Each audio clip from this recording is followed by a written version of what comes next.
إنا نحن نزلنا الذكر وإنا له لحافظون أو زد عليه ورتل القرآن ترتيلا.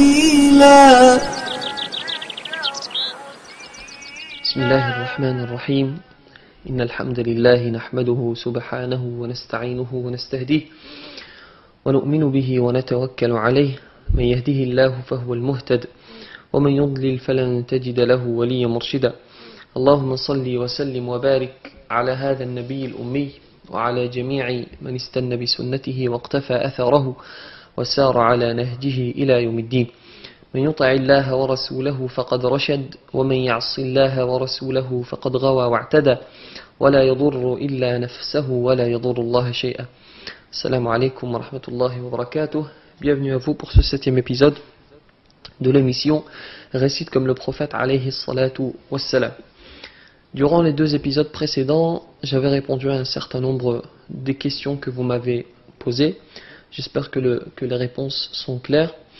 Et bien entendu, on accueille toutes vos questions pour un épisode spécial qui arrivera, Inch'Allah. Donc on répondra à toutes vos questions durant un nouvel épisode, Inch'Allah. Alors j'aimerais aujourd'hui commencer par répondre à une autre question qui m'a été posée. Mais avant de répondre à cette question, j'aimerais faire une remarque et vous donner un élément de notre cours qui est très intéressant. C'est ce qu'on appelle al-lahnu al-jali ou al-lahnu al-khafi. Al-lahnu al-jali, on peut le traduire par la faute évidente ou la faute que l'on voit immédiatement. Et al-lahnu al-khafi, on peut traduire ça par la faute subtile ou la faute cachée.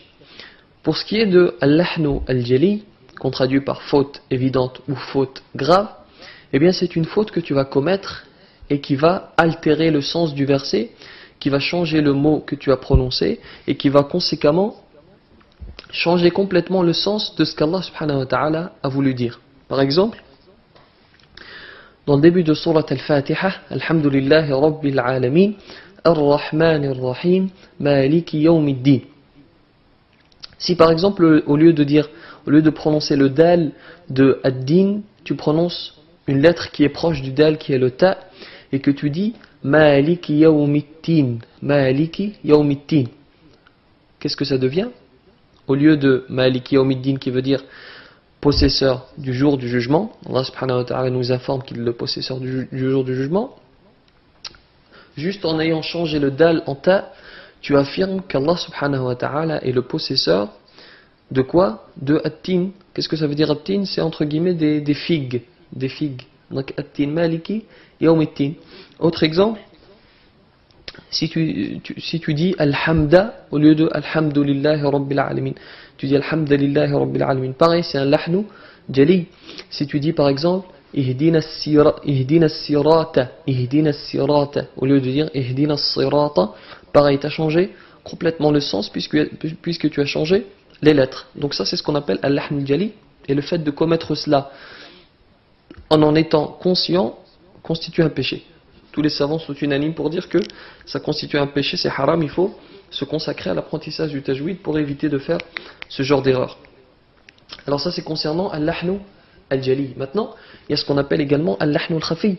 Al-lahnu al-khafi, ce sont des fautes qui sont subtiles. Pourquoi est-ce qu'on dit subtil? Parce que tu dois être quelqu'un d'initié en tajwid pour remarquer qu'il y a une faute. Alors que précédemment, dans al-lahnu al-jali, tu n'es pas forcément initié. Tu peux être un débutant et remarquer qu'il y a une erreur. C'est pour ça qu'on dit que c'est évident. Alors que là, al-lahnu al-khafi, ce n'est pas évident, c'est subtil. C'est si tu es quelqu'un qui a un certain nombre de connaissances dans la science du tajwid que tu vas réussir à identifier qu'il s'agit d'une erreur.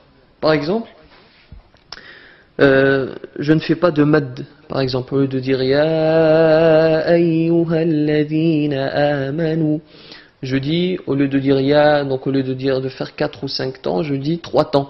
Ya ayyuha, là c'est ce qu'on appelle al-lahnu al-khafi. Et là, concernant al-lahnu al-khafi, les savants disent que ce n'est pas haram, la majorité disent que ce n'est pas haram, mais que c'est makrouh, que c'est fortement déconseillé. Et comme vous le savez, le prophète nous dit, si vous voulez atteindre le paradis, il faut vous éloigner le plus de ce qui est makrouh, de ce qui est fortement déconseillé. Par exemple, donc on a dit le fait de ne pas faire de mad, ou par exemple le fait d'oublier un ikhfa, ou le fait d'oublier un iqlab. Au lieu de dire par exemple manshura, tu dis manshura. Là effectivement, tu n'as pas changé le sens, mais tu as fait une faute qui est caractérisée de faute subtile. Donc je fais cette remarque dans un premier temps, c'est important pour la question, parce que la question nous dit, dans la mosquée dans laquelle je suis, un certain nombre de personnes se mettent en groupe et récitent le Coran al-Karim avant la prière, est-ce que cela est autorisé? Cette question a été posée un certain nombre de fois, elle a été posée des milliers de fois aux savants, et moi je vais vous donner l'avis des savants marocains et des savants algériens, parce que ce sont ceux qui sont concernés par l'affaire. Ce sont ces gens-là qui sont concernés par la récitation en groupe. C'est dans ces pays qu'on trouve la plupart du temps cette pratique. Donc, vous devez savoir ce que c'est. Ce sont des imams ou des gens qui se réunissent et qui commencent à réciter le Coran en groupe. Alors maintenant, dans un premier temps, sur le fait de réciter le Coran en groupe. Est-ce que c'est autorisé? La réponse est oui. Parce qu'Allah subhanahu wa ta'ala nous dit dans un verset, Innal ladhina yatluna kitab Allah.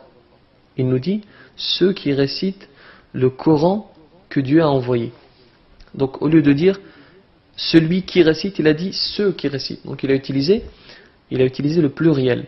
Maintenant on pourrait se dire, est-ce que le fait d'utiliser le pluriel, ça nous montre qu'on peut réciter le Coran en groupe? Eh bien c'est l'avis d'un certain nombre de savants qui disent que le fait qu'Allah subhanahu wa ta'ala spécifiquement ait utilisé le pluriel nous montre que nous avons le droit de réciter le Coran al-Karim en groupe, jama'atan.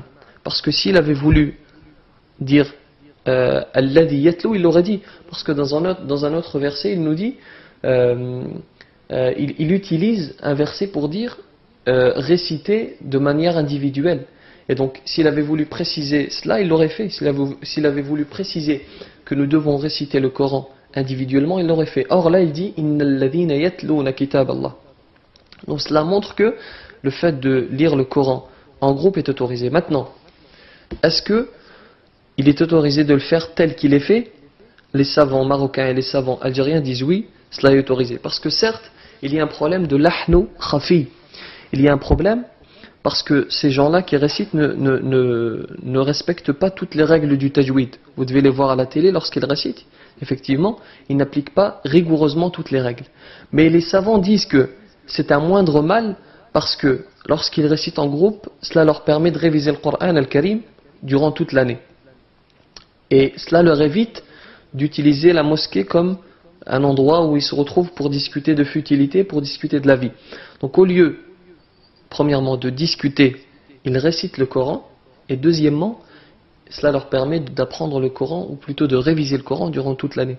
Et vous remarquerez que ces personnes-là ont appris le Coran d'une manière extraordinaire. Le Coran est incrusté dans leur cerveau. Pourquoi? Parce que simplement, ils le révisent durant toute l'année.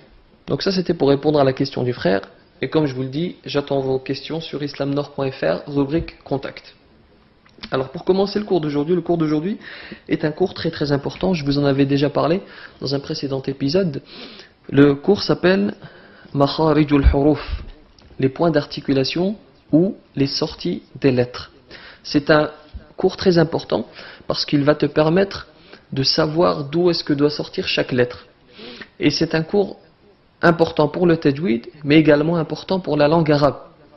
Parce qu'en sachant prononcer chaque lettre, tu vas savoir bien t'exprimer, ou plutôt tu vas savoir prononcer tous les mots de la langue arabe, si tu connais chaque lettre. L'imam Ibn al-Jazari, dont je vous ai fait la biographie un petit peu au début de notre émission, dit dans son poème Al-Jazariya, Makharijul Hurufi sab'ata ashar.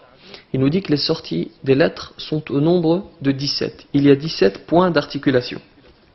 Ces 17 points d'articulation sont divisés en 5 catégories. 5 lieux desquels sortent les lettres. Premier lieu, ce qu'on appelle al-jawf.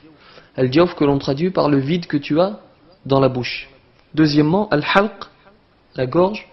Troisièmement, al-lisan, la langue. Quatrièmement, al-shafatan, les lèvres. Cinquièmement, al-khayshum, le nez. Donc de ces 5 lieux vont sortir les lettres qu'on va aborder. Et aujourd'hui, Inch'Allah, on va se concentrer sur al-jawf et sur al-halq. On va voir quelles lettres sortent de al-jawf, qui est le vide que tu as dans la bouche, et quelles lettres sortent de al-halq, de la gorge. Premièrement, al-jawf, le vide que tu as dans la bouche. C'est très simple, 3 lettres sortent de al-jawf qui sont les lettres de la prolongation. Prolongation qu'on verra dans un prochain chapitre. Ces 3 lettres, c'est simple, ce sont al-a, wal-ou, wal-i. Donc al-alif, wal-waw, wal-ya.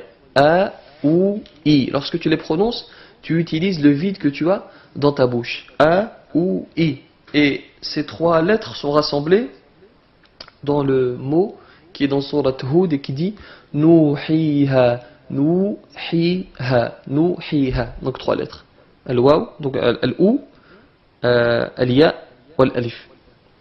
Et une remarque importante, lorsque tu fais al-a, lorsque tu fais al-ou et lorsque tu fais al-i, tu ne dois pas accompagner cela d'un son qui sort du nez.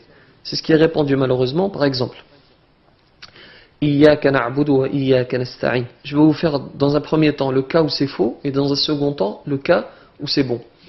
Iyyaka na'budu wa iyyaka nasta'in. Ça c'est quand c'est faux, quand c'est bon. Iyyaka na'budu wa iyyaka nasta'in. Quelle est la différence? Regardez. Iyyaka na'budu wa iyyaka nasta'in. Là vous sentez un changement de son. Alors que quand c'est bon, Iyyaka na'budu wa iyyaka nasta'in. J'ai beau appuyer sur mon nez, le son reste le même, parce que le nez ne participe pas lorsque c'est bon. Lorsque c'est bon, tu ne dois pas faire participer ton nez parce qu'il ne fait pas partie de la sortie de l'être. Ce qui fait partie simplement, c'est l'air qui va circuler dans ta bouche. Ça c'est concernant le jawf, seulement 3 lettres. Maintenant, le makhraj suivant, la sortie suivante, c'est al-halq, c'est la gorge. Et les sorties qui sont dans la gorge sont au nombre de 3. On a aqsa al-halq, le fond de la gorge, wasat al-halq, le milieu de la gorge, et adna al-halq, comment on pourrait traduire ça? L'endroit qui est le plus proche de ta bouche, l'entrée de ta gorge, entre la bouche et la gorge. Donc on a dit adna al-halq, aqsa al-halq, wasat al-halq, adna al-halq. Alors, concernant aqsa al-halq, ce qui est le plus au fond de la gorge, on a 2 lettres. On a al-hamza et on a al-ha. Par exemple, illa bima sha'a, bima sha'a. Là, si vous le faites, et je vous demande de le faire à cet instant, illa bima sha'a, vous remarquez que al-hamza sort effectivement du fond de la gorge. Deuxièmement, concernant al-ha, qul huwa Allahu ahad, qul huwa Allahu ahad. Le ha sort du même endroit. Le ha et la hamza sortent du même endroit qui est le fond de la gorge. Aqsa al-halq. Allah, Allah. Donc fond de la gorge, hamza et ha. Deuxièmement, wasatul halq, donc le milieu de la gorge, dont on a également 2 lettres. Al-ha'u wal-ayn. Al-ha'u wal-ayn. Iyyaka na'budu, na'budu, na'budu. Faites-le également. Lorsqu'il y a l'ayn, vous remarquez que le ayn sort du milieu de la gorge. Na'budu. Ayn, ha, ar-rahmani, ar-rahmani. Donc le ha et le ayn sont dans le même endroit, c'est-à-dire au milieu de la gorge. Troisièmement, adna al-halq, et là on a 2 lettres. On a al-kha et al-ghayn. Ça c'est l'endroit qui est le plus proche de ta bouche. On a dit al-kha, al-ghayn par exemple. Ghayri, ghayri, ghayri al-maghdubi, ghayri al-maghdubi. Deuxième exemple. Fiha khalidun, khalidun, khalidun. Si vous le dites khalidun, vous allez voir que le kha sort de cet endroit. Donc, pour résumer le cours, on a dit. Aujourd'hui, on a vu 2 cas. Al-jawf et al-jawf et al-halq. Al-jawf qui est le vide que tu as dans ta bouche, on a dit qu'il y a 3 lettres. Il y a al-alif, wal-wa, wal-waw, wal-ya, a, ou, i. Et deuxièmement, on a vu les sorties qui sont dans la gorge, on a dit aqsa al-halq, wasat al-halq, adna al-halq. On a dit concernant aqsa al-halq, c'est-à-dire l'endroit le plus éloigné de ta bouche, le fond de la gorge, on a dit qu'il y a al-hamza et qu'il y a al-ha. Concernant wasat al-halq, c'est-à-dire le milieu, on a dit qu'il y a al-ayn et qu'il y a al-ha. Et concernant adna al-halq, l'entrée de ta gorge, on a dit qu'il y avait al-ghaynu wal-kha. Et voici comment se termine ce cours. Je vous invite à vous exercer parce que dans le cours suivant, on va voir la suite des points d'articulation et c'est l'un des chapitres les plus importants. C'est ce qui vous permettra de prononcer correctement Al-Qur'an Al-Karim. On s'arrête ici pour aujourd'hui pour que le cours soit pas trop pesant, étant donné que c'est un chapitre assez compliqué. Et je vous invite à vous exercer, à trouver des versets dans lesquels il y a ces lettres, à vous exercer. Et Inch'Allah, on poursuivra lors du prochain cours. J'attends vos questions et je vous demande également, barakallahu fikum, de partager cette vidéo si elle vous a plu et si vous considérez qu'elle sera utile, partagez-la Inch'Allah, vous aurez votre part de hasanat et on termine par la récitation des versets de Surat Al-Kahf. A'udhu billahi minash shaytanir rajim. Bismillahir rahmanir rahim. واتل ما أوحي إليك من كتاب ربك لا مبدل لكلماته ولن تجد من دونه ملتحدا واصبر نفسك مع الذين يدعون ربهم بالغداة والعشي يريدون وجهه ولا تعد عيناك عنهم تريد زينة الحياة الدنيا ولا تطع من أغفلنا قلبه عن ذكرنا واتبع هواه وكان أمره فرطا وقل الحق من ربكم فمن شاء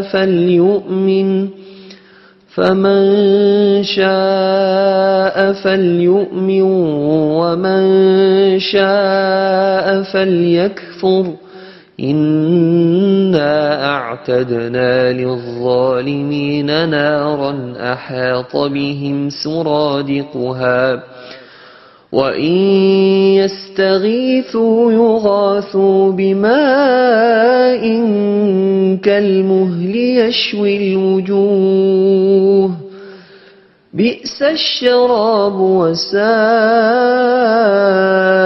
مرتفقا صدق الله العظيم. إنا نحن نزلنا الذكر وإنا له لحافظون أو زد عليه ورد